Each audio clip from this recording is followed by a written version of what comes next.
شروع اللہ کے نام سے جو بڑا مہربان نہایت رحم والا ہے۔ بکھیرنے والیوں کی قسم جو اڑا کر بکھیر دیتی ہیں، پھر پانی کا بوجھ اٹھاتی ہیں، پھر آہستہ آہستہ چلتی ہیں، پھر چیزیں تقسیم کرتی ہیں کہ جس چیز کا تم سے وعدہ کیا جاتا ہے وہ سچا ہے اور انصاف کا دن ضرور واقع ہوگا۔ اور آسمان کی قسم جس میں رستے ہیں کہ اے اہل مکہ، تم ایک متناقض بات میں پڑے ہوئے ہو، اس سے وہی پھرتا ہے جو خدا کی طرف سے پھیرا جائے۔ اٹکل دوڑانے والے ہلاک ہوں جو بے خبری میں بھولے ہوئے ہیں، پوچھتے ہیں کہ جزا کا دن کب ہوگا۔ اس دن ہوگا جب ان کو آگ میں عذاب دیا جائے گا۔ اب اپنی شرارت کا مزہ چکھو، یہ وہی ہے جس کے لیے تم جلدی مچایا کرتے تھے۔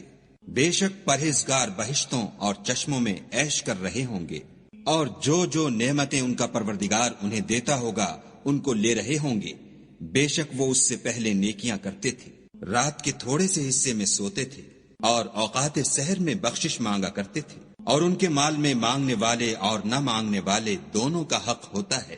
اور یقین کرنے والوں کے لیے زمین میں بہت سی نشانیاں ہیں، اور خود تمہارے نفوس میں تو کیا تم دیکھتے نہیں؟ اور تمہارا رزق اور جس چیز کا تم سے وعدہ کیا جاتا ہے آسمان میں ہے، تو آسمانوں اور زمین کے مالک کی قسم یہ اسی طرح قابل یقین ہے جس طرح تم بات کرتے ہو۔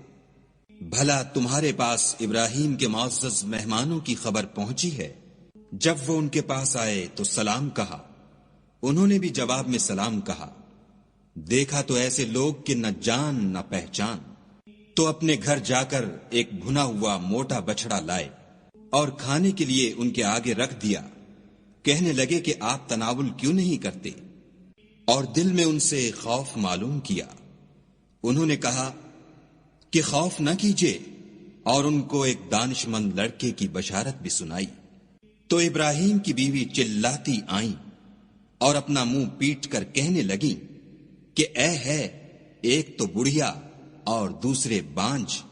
انہوں نے کہا، ہاں تمہارے پروردگار نے یوں ہی فرمایا ہے، وہ بے شک صاحب حکمت اور خبردار ہے۔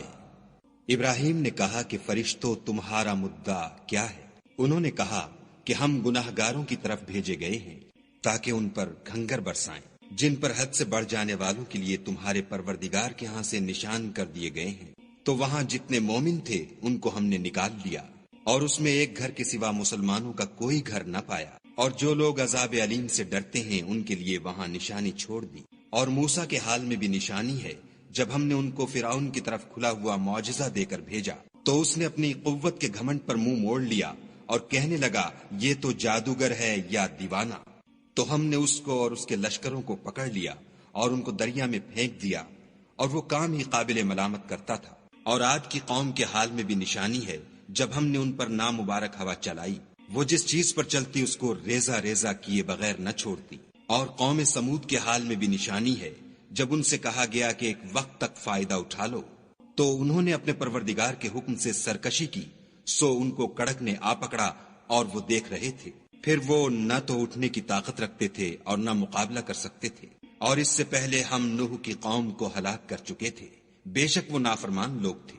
اور آسمانوں کو ہم ہی نے ہاتھوں سے بنایا اور ہم کو سب مقدور ہے، اور زمین کو ہم ہی نے بچھایا، تو دیکھو ہم کیا خوب بچھانے والے ہیں۔ اور ہر چیز کی ہم نے دو قسمیں بنائیں تاکہ تم نصیحت پکڑو۔ تو تم لوگ خدا کی طرف بھاگ چلو، میں اس کی طرف سے تم کو صریح رستہ بتانے والا ہوں۔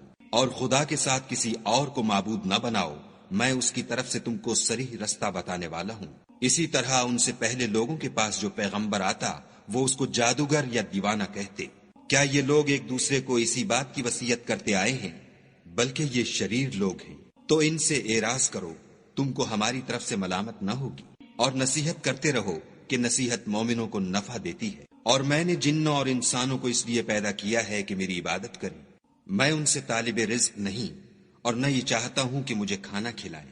خدا ہی تو رزق دینے والا زوراور اور مضبوط ہے۔ کچھ شک نہیں کہ ان ظالموں کے لیے بھی عذاب کی نوبت مقرر ہے، جس طرح ان کے ساتھیوں کی نوبت تھی۔ تو ان کو مجھ سے عذاب جلدی نہیں طلب کرنا چاہیے۔ جس دن کا ان کافروں سے وعدہ کیا جاتا ہے اس سے ان کے لیے خرابی ہے۔